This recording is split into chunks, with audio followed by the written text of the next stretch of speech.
Magandang hapon, tuloy-tuloy ang balitaan dito sa News TV Live. I am ready! GMA Weather, serbisyong totoo ng GMA News.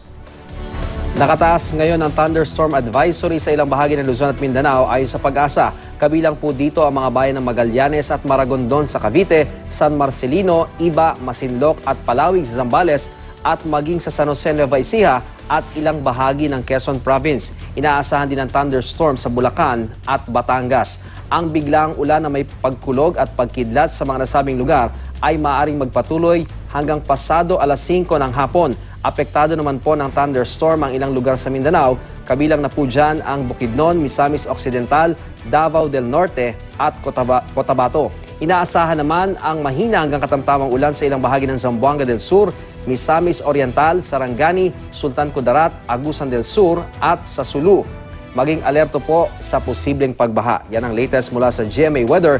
Para sa iba pang weather update, bisitahin ang imready.ph at ang social media accounts ng imready.ph. Magplano para sigurado I am ready, serbisyong totoo ng GMA News.